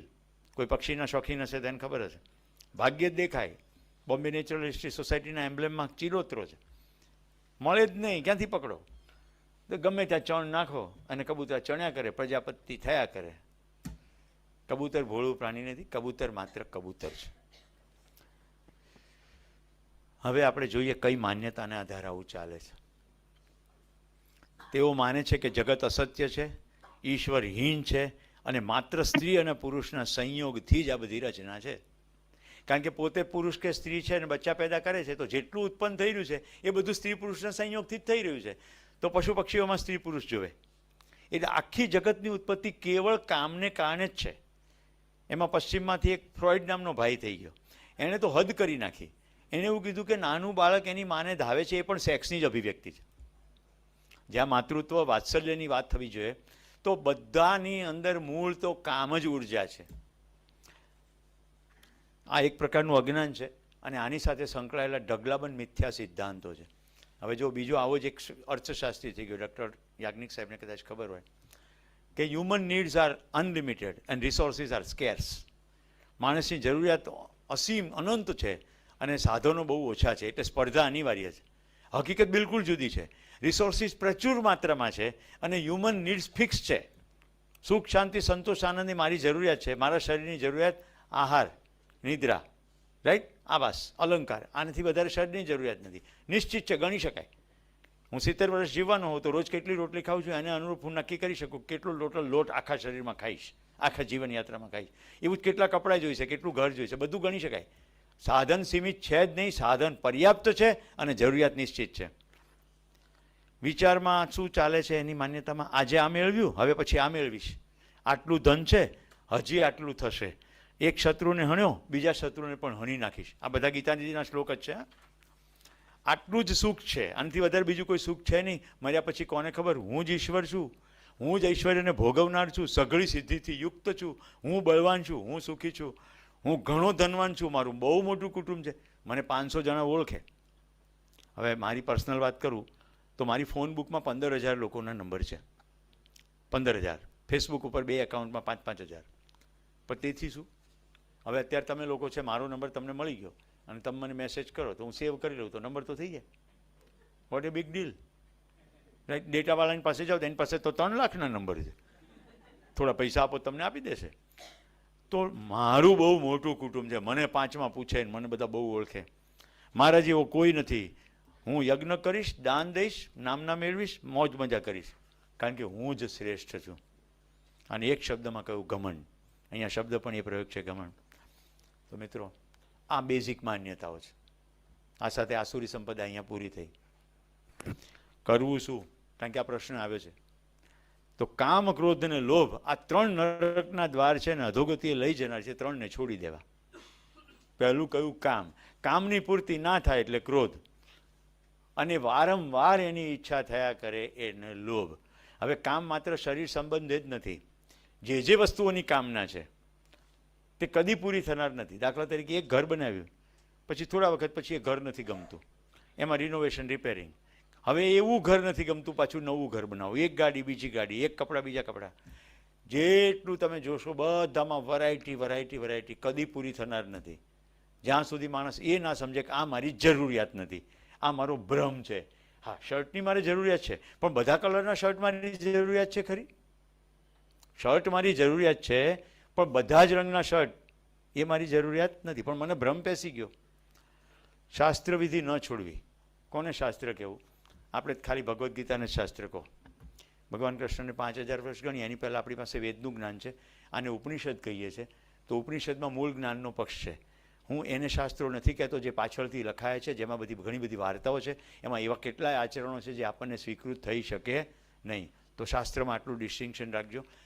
શાસ્ત્ર એને કહેવાય જે પ્રત્યેક વ્યક્તિ પૃથ્વીના સર્વકાલિક, સાર્વભૌમિક, સાર્વદેશીય આચરણમાં મૂકી શકે, એને શાસ્ત્ર કહેવાય. 1-2 જણા આચરી શકે ને બીજા ના આચરી શકે, એને શાસ્ત્ર કહેવાય નહીં. મન માન્યું ના કરવું, શાસ્ત્રની આજ્ઞા પ્રમાણે કરવું. કર્તવ્ય ન કર્તવ્યનો નિર્ણય શાસ્ત્ર પ્રમાણે કરવો. તો જો આસુરી સંપદાની શરૂઆત ક્યાંથી થઈ હતી? જેને પ્રવૃત્તિ અને નિવૃત્તિનો ભેદ ખબર નથી, એ ફંડામેન્ટલ હતો. અને છેલ્લો મુદ્દો છે કર્તવ્ય અને અકર્તવ્યનો નિર્ણય જ્ઞાનની રોશનીમાં કરવો. સમય થઈ ગયો છે. મનમાં એક ચિત્ર કલ્પજો. અહીંયા બોર્ડ નથી, નહીં તો દોરત. મનમાં એક ચિત્ર કલ્પો. એક ડબ્બો છે જેની અંદર લખ્યું છે વિચાર. ઓકે, વિચારના ડબ્બાની નીચે 2 એરો મારો. એકમાં છે કાર્ય અને એકમાં છે વ્યવહાર. કાર્ય પદાર્થો સાથે થાય, જેમ કે આ પાણી પીવું એ કાર્ય કર્યું કહેવાય, વનસ્પતિ વાવવું એ કાર્ય કહેવાય, ગાયને ઘાસ નાખવું એ કાર્ય કહેવાય, માણસ સાથે જે કરીએ શ્રમ એને વ્યવહાર કહેવાય. તો વિચારની મદદથી આપણે કાર્ય અને વ્યવહારના નિર્ણય કરીએ છીએ. આટલું ક્લિયર છે? તો મારી સામે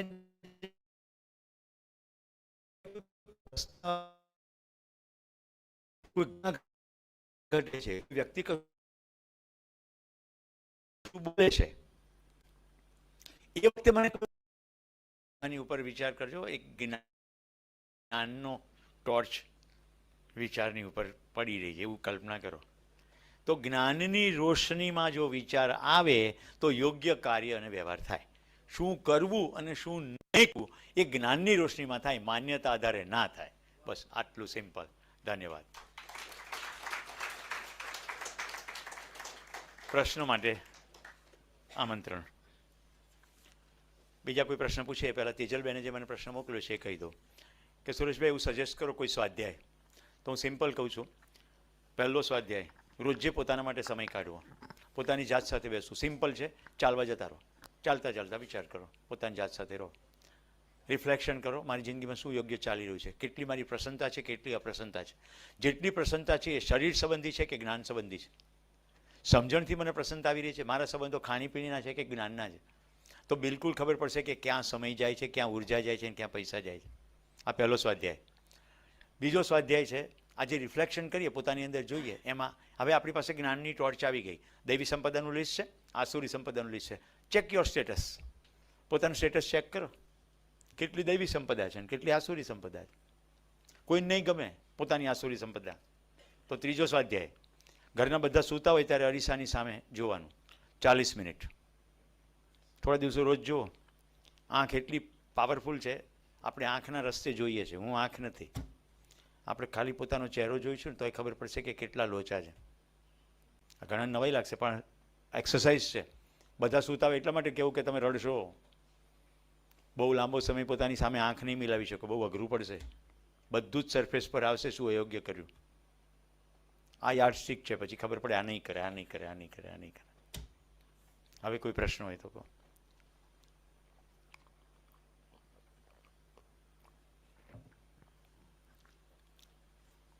પહેલાં મને કહો, મજા પડી? શું ફાયદો? ખબર પડી? નહીં તો એ વિષય ભોગ જ છે. સરસ વક્તાઓ આજકાલ તો બહુ રાફડો ફાટ્યો છે ને મોટિવેશનલ સ્પીકર. મને કમલેશભાઈ જ્યારે કોઈ પ્રસ્તુત કરે ને કે મોટિવેશનલ સ્પીકર છે તો મને આમ હળહળતું અપમાન જેવું લાગે. કારણ કે સ્પીકરને શું કરવાનું, 2-5 ચોપડીમાંથી 2-5 ચોંટલું વસ્તુ પ્રભાવક રીતે બોલવાની એટલે ઓડિયન્સ તાળીઓ પાડે. અને મોટાભાગના સ્પીકરો એ જ કે રોલ્સ રોયસ કેવી રીતે મેળવાય, રાઈટ? એમની દુકાન ચાલે અને આપણે ભ્રમમાં દોડ્યા કરીએ. જે ખરી મોજ કરવાની છે એ મળે નહીં, વસ્તુ સામાન્ય એકઠો થઈ જાય. પ્રશ્ન? હા, હાજી. કહેવામાં એવું આવ્યું છે કે પૂર્વજન્મના જે પુણ્ય કર્મ હોય એના આધારે આ દેવી સંપદાને આસુરી સંપદાનો એનો પૂર્વજન્મ પ્રમાણે મળે. તો એમાં વિકાસ કઈ રીતે આવે તો આવે છે, તો વિકાસ કઈ રીતે કરી શકાય? Very good. થોડું સિમ્પલ કરી નાખીએ. ખાલી પૂર્વજન્મ જ શું કામ? દૈવી સંપદાઓ આપણી સતત આપણે એકઠી કરી જ રહ્યા છીએ. અમૃતભાઈ બોડ, મારા શિક્ષક, સ્વામિનારાયણ સ્કૂલ, મણિનગર, અમદાવાદ, ચાવી આપી કે બેટા તું બધાને પુસ્તક ઇસ્યુ કરજે. એક દિવસ પ્રશ્ન પૂછ્યો કે તું બધાને પુસ્તક ઇસ્યુ કરે છે, તું વાંચે છે? હા સાહેબ વાંચું છું, ગુરુવારે વાંચું છું, શનિવારે અડધો દિવસ હોય પૂરું થઈ જાય છે. તું ખરેખર એટલું વાંચે છે? હા.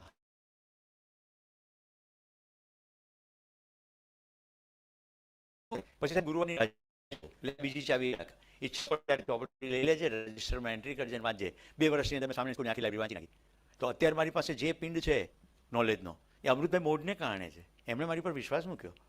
તો આ જન્મમાં પણ દૈવી સંપદા થઈ રહી છે. હવે પ્રત્યેક ક્ષણે આપણે નિષ્કર્ષપૂર્વક આગળ વધીએ છીએ. પહેલાં આ તપાસો મનમાં, આની સાથે સંબંધ રાખવો કે નહીં રાખવો, આ ખાવું કે નહીં ખાવું, અહીંયા જવું કે નહીં જવું, કંઈ પણ વસ્તુનો નિષ્કર્ષપૂર્વક જ નિર્ણય છે. તમે ગયા અઠવાડિયે શું ખાધું તેવું યાદ નહીં હોય, પણ ખાવ છો એવું તો નિષ્કર્ષ છે ને, ખાવાથી શરીર ચાલે છે. તો આપણે પ્રત્યેક ક્ષણે પૂર્વક આ શરીર છૂટી જાય તો એક નિષ્કર્ષ થઈ ગયો. હવે આગળની શરીર યાત્રામાં આ નિષ્કર્ષપૂર્વક આગળ વધીશું. એટલે પ્રત્યેક જન્મમાં આપણે સંપદા એકઠી કરીએ છીએ.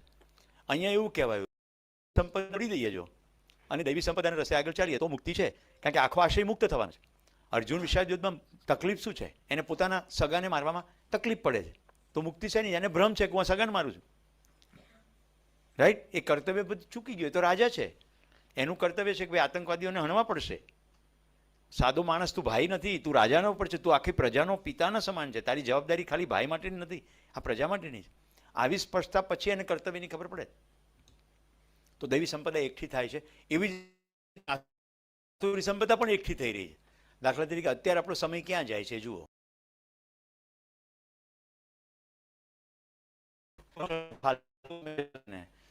તો ચીડ, કંટાળો બધું વધતું જશે. ડિપ્રેશનના કેમ આટલા પેશન્ટ છે? રાઈટ. હું હમણાં 5 દિવસ સાયન્ટિફિક બાળકો હતા, રોજ સવારે સૂર્યોદય અને રોજ સાંજે સૂર્યાસ્ત એ બતાવ્યા અને મૌનમાં. આશય શું છે? વાસ્તવિકતા તરફ બાળકોનું ધ્યાન જાય. સ્ક્રીનની અંદર મજા છે એ બહુ છે. સૂર્યોદય રોજ થવાનો, સૂર્યાસ્ત રોજ થવાનો, ધાબા ઉપર થડીને પણ જોઈ શકાશે. બોર્ડમ ના આવે, કંટાળો નહીં આવે, તો વિકાસની યાત્રા આગળ ચાલશે. તો તમારો જવાબ મેં વિગતે આપ્યો. પ્રતિજન્મ આપણે સંપદા લઈને આગળ ચાલીએ છીએ એટલે કેટલીક રસરૂચિ અંદર ડેવલપ થાય છે. નાના હોય ત્યારથી જ અમુક ગમે, અમુક રીતનું જ વલણ હોય. મારા દીકરાને 2 ભોજન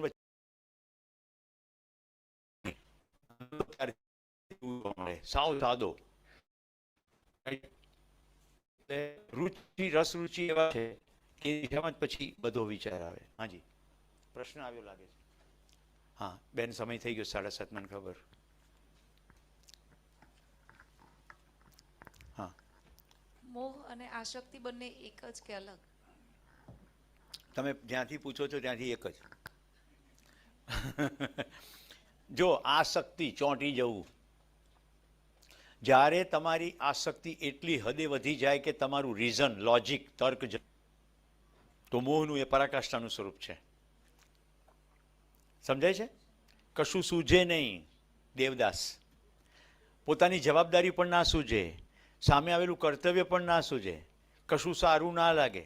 જો આ ક્ષણિક લાગણી થાય તો સમજી શકાય, પણ રીઝન, લોજિક જતું રહે, તર્ક જતું રહે, એને આસક્તિ કહેવાય. દાખલા તરીકે મારી દીકરીએ મારી ઈચ્છા પ્રમાણે કરવું જોઈએ, મારી પત્નીએ મારી ઈચ્છા પ્રમાણે કરવું જોઈએ, આવું મારા મનમાં દ્રઢ હોય અને અહીંયા ગીતાજીના સત્ર લેતા પહેલાં એ મારા પ્રમાણે ના વર્તે તો આસક્તિ અંતર્ગત શું થશે મારી અહીંયા હાલત? હું અહીંયા સ્વસ્થતાથી રજૂઆત કરી શકું? ના કરી શકું. તો મોહની પરાકાષ્ઠા એ આસક્તિ. કામ, ક્રોધ, લોભ, મદ, મોહ, મત્સર, આ 6 શત્રુઓ કયા? શરીરની એક ઇન્દ્રિય થકી સુખ મેળવવાનો ભ્રમ એટલે કામ. મારું ધાર્યું ન થાય એટલે બીજાને ડિમિનેશ કરીને હું સુખી થઈશ, આનું નામ ક્રોધ. વસ્તુ ભેગી કરીને હું સુખી થઈ જઈશ, એવા ભ્રમનું નામ લોભ. મારી પાસે જ છે, તમારી પાસે નથી, એવા ભ્રમનું નામ મદ. અને મને મળે કે ના મળે પણ તમને નહીં મળવા દઉં એમ કરીને હું સુખી થઈશ. બધા સુખી થવાના જ પ્રયત્નો છે, એનું નામ મત્સર, ઈર્ષ્યા. કેટલું સિમ્પલ છે. બધામાં સુખી થવાનો જ પ્રયત્ન છે. તો જે મોહની વાત છે, વ્યક્તિથી સુખી થવાનો ભ્રમ મોહ, વ્યક્તિ સાથેના શારીરિક સંપર્કથી સુખી થવાનો ભ્રમ કામ, વર્તનથી બીજાને વર્તનને મારે અનુરૂપ ચલાવીને સુખી થવાનો ભ્રમ, એમ ના થયું તો ક્રોધ, વસ્તુઓથી સુખી થવાનો ભ્રમ એટલે લોભ, બીજાની વસ્તુ છીનવી લઈને સુખી થવાનો ભ્રમ મત્સર. બધામાં સુખી થવાનો ભ્રમ છે. એટલે માન્યું, જાણ્યું નહીં. વસ્તુથી સુખી થવાય નહીં. વસ્તુને કહેવાય સુવિધા. આ પાણી હોય કે નાળિયેર પાણી હોય, સરવાળે ગ્લાસ પણ સુવિધા છે, નાળિયેર પાણી પણ સુવિધા છે, અને આ શરીર પણ સુવિધા છે. આમાંથી કશાથી સુખી ના થવાય. કમ્ફર્ટ લાગે, તરસ લાગી, ભૂખ લાગી હોય તો નાળિયેર પાણી પોષક છે, પણ મારું ધ્યાન સંબંધ તરફ જવું જોઈએ કે ભાઈ તેજલબેને યાદ કરીને મારા માટે નાળિયેર પાણી રાખ્યું, મતલબ કે મારી માટે એમને સંવેદના છે. તો મારું સુખ હવે નાળિયેર પાણી પત્યા પછી પણ મેન્ટેન થશે. હું અહીંથી જતો રહીશ પછી પણ મેન્ટેન થશે, કારણ કે હું છું, તેજલબેન છે, અને આ ભાવની અભિવ્યક્તિ મેં જોઈ છે, એ મારામાં સ્થિર થઈ. કેટલાને સમજાય છે?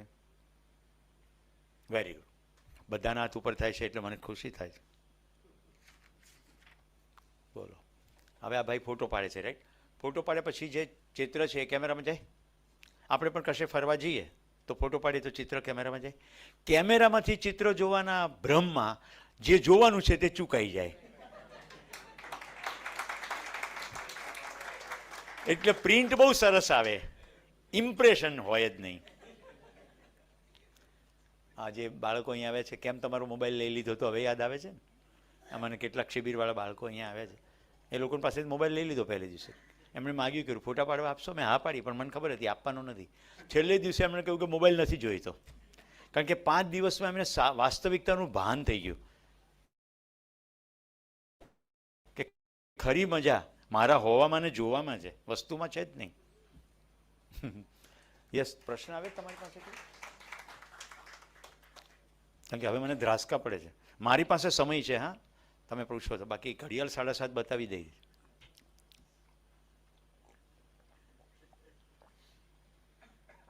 મને યાદ છે પહેલા સત્રમાં ગોવિંદ કાકાએ 7:30 એમ કહ્યું હતું કે હવે સત્ર પૂરું થવું જોઈએ. આ કદાચ કાકા સત્ર યુટ્યુબથી જોતા હશે તો મારી તમારી ઉપર નારાજ ના થાય એવું ઈચ્છું. તો પૂરું કરીએ. ધન્યવાદ, નમસ્તે. તમે જે એકાગ્રતાથી મને સાંભળ્યો છે, પરમ નમ્રતા સાથે કહેવું જોઈએ કે આ અદ્ભુત જ્ઞાન ભગવાન કૃષ્ણને અર્જુનને કૃષ્ણ દ્વારા અપાયું, એ અર્જુન માટે નહીં, આપણા માટે જ અપાયું.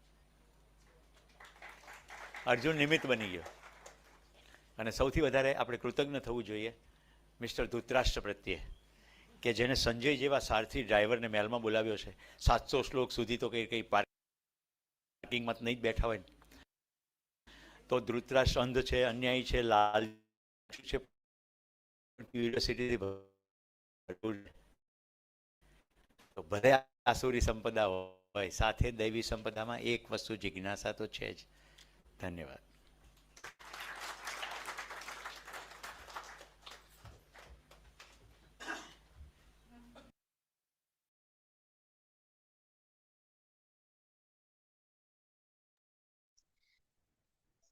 એપિસોડ પતી ગયો છે. હવે આપણા દરેક મિત્રનું ધ્યાન ક્યાં બન્યું, શું ધ્યાન જાય છે, તે દરેક મિત્ર શેર કરે.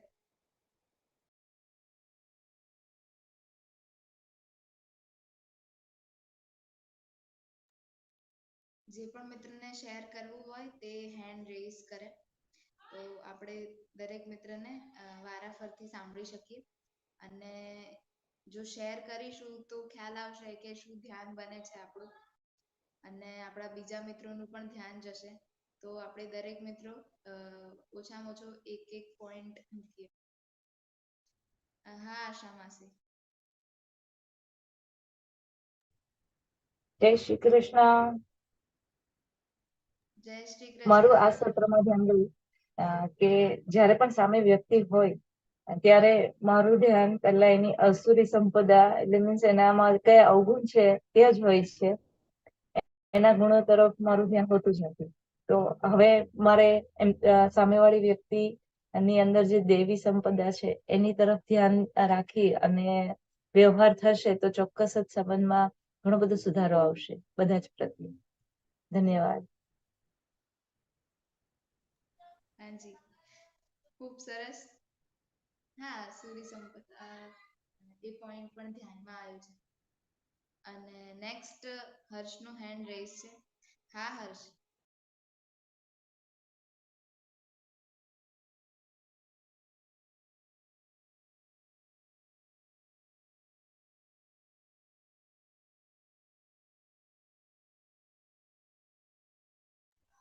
હર્ષ તો મ્યુટ છે.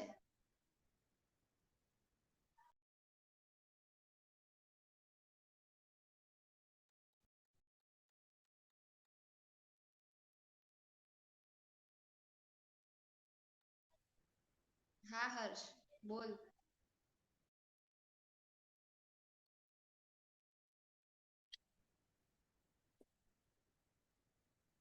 તો સરે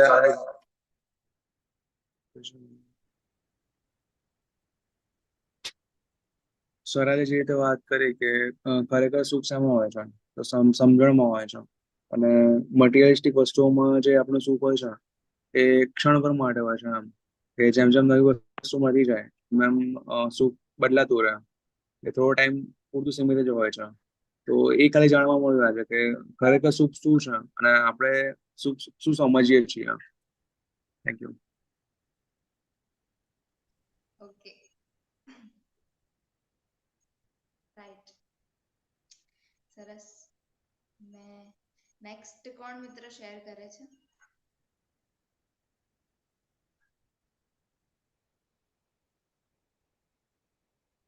રમેશ દાદા.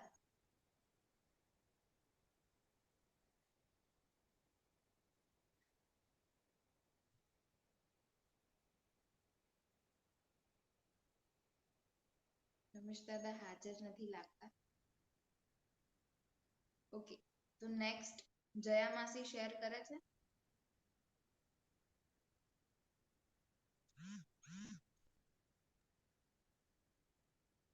નમસ્તે.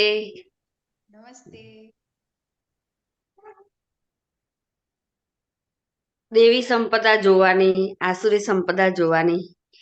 તો મારું ધ્યાન બન્યું કે દેવી સંપદા તો ઘણી છે પણ ધ્યાન જ નહોતું.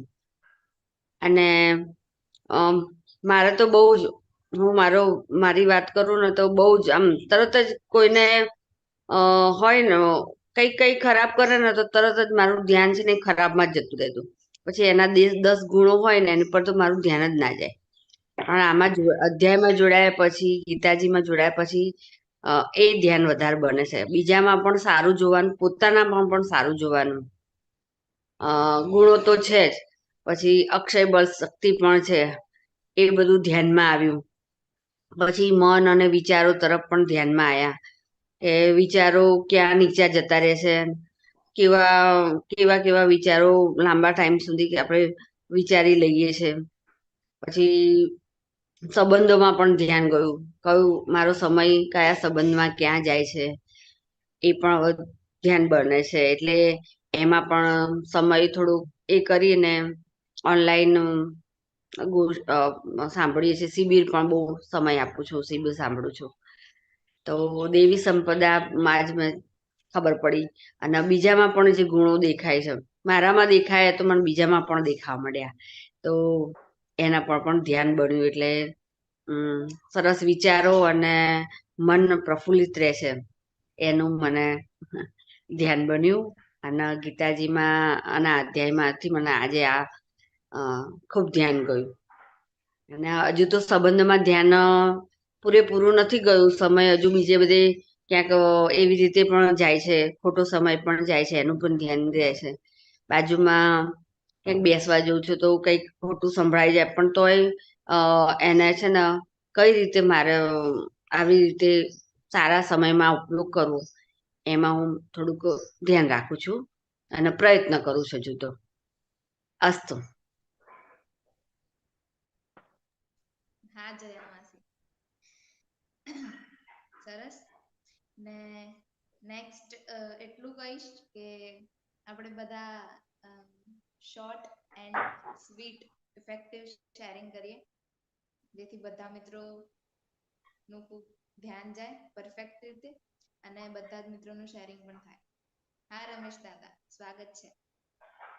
હજી જય શ્રી કૃષ્ણ બધાને. એક વાત ઉપર ધ્યાન ગયું કે જો આપણી દ્રષ્ટિ ન્યાયની હોય તો અયોગ્ય વ્યક્તિની અંદર પણ કંઈક યોગ્યતા પડી છે એવું ધ્યાનમાં આવે. સરે કીધું કે ધૃતરાષ્ટ્ર જો ન હોત તો ગીતા જ ન મળી હોત. એની જે જિજ્ઞાસા હતી, મામકા પાંડવા છે, એ મામકા ને પાંડવાને જાણવાની જે ઈચ્છા હતી, જિજ્ઞાસા હતી, તો આપણને ગીતા મળી. એટલે જો જોવાની દ્રષ્ટિ હોય તો દરેકમાં કંઈક ને કંઈક યોગ્યતા પડી છે. તકલીફ ન્યા થાય છે કે આપણે યોગ્યતા જોઈ શકતા નથી અને અયોગ્યતા જોઈને દુઃખી થઈએ છીએ. તો એ સરસ દ્રષ્ટિ સાહેબે પૂરું કરતા જે કીધું, એવી ધૃતરાષ્ટ્ર હતો તો આપણને ગીતા મળી. અને જિજ્ઞાસા હતી, સામાન્ય કોચમેનને એમણે નિમિત્ત બનાવ્યો અને આપણને આખી ગીતા જાણવા મળી. અસ્તુ, ધન્યવાદ. હા ખૂબ સરસ. અને જો મારું શેરિંગ કરું તો હાલ તો કોલેજ ચાલુ છે, એટલે એના વર્ડ્સ ઉપર વધારે ધ્યાન ગયું કે અત્યારે જે બી બેચલર્સ છે, સ્ટુડન્ટ્સ જે કોલેજમાં ભણે છે, એ બધા વન નાઇટ સ્ટેન્ડ ને સરે જે રીતે વાત કરી એ રીતે બધા કરતા હોય છે અને બધું ચાલતું જ હોય છે. પણ આપણે એટલું ધ્યાન રાખવાનું છે કે જે સમજણ નથી એટલા માટે એ લોકો કરે છે. બીજી વસ્તુ એ કે પેચઅપ બ્રેકઅપ એ બધું ચાલતું હોય છે, પણ આપણે એમાંથી દુઃખી થવાની કોઈ જરૂર નથી, કારણ કે જેની જેટલી સમજણ છે એ રીતે એ વ્યક્તિ વર્તે છે. અને અત્યારે આ બધું જે ચાલી રહ્યું છે એક પ્રકારનો તો મને મોહ લાગે છે અને બસ ખાલી એટ્રેક્શન છે, બીજું કઈ છે નહીં. આજે એક ને કાલે બીજી ને પછી ત્રીજું ને એ રીતે બધું ચાલ્યા કરે છે. એટલે ઇન શોર્ટ જો મારું એવું ધ્યાન બને છે કે કોલેજ અત્યારે એટલા માટે જ થઈ ગઈ છે કે બસ રિલેશનશિપમાં અવાય છે અને જવાય છે, બસ કોલેજ એના માટે જ અત્યારે થઈ ગઈ છે. ભણવાના સ્કોપ તો ઘણા બધા દરેકને માટે ઓછા થઈ ગયા એવું લાગે છે અને એન્ડ ન્યુસન્સ જ ઘણું બધું હોય છે. બસ એટલું મારું ધ્યાન બને છે કોલેજને લઈને, કેમ કે હું અત્યારે અભ્યાસ કરું છું એટલે એમાં મારે ઘણું બધું ધ્યાન આપવાની જરૂર છે, જેથી આપણો ટ્રેક સીધું રહે. ઓકે, નેક્સ્ટ કોણ મિત્ર શેર કરશે? શિલ્પા માસી, આપ શેર કરશો?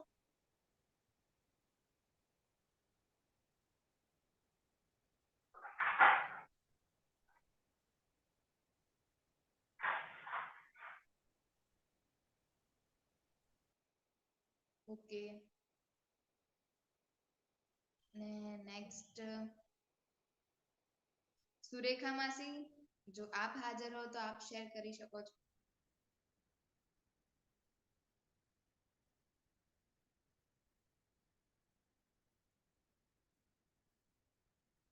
એ પણ હાજર નથી. ઓકે, તો નેક્સ્ટ કોઈ મિત્રને કોઈ શેરિંગ હોય અથવા તો કોઈ ક્વેશ્ચન ના હોય તો પછી આપણે સત્રને અહીંયા વિરામ આપીએ.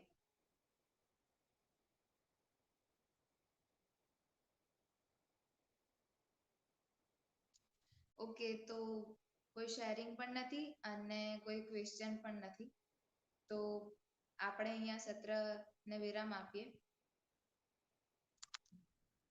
તો આવજો.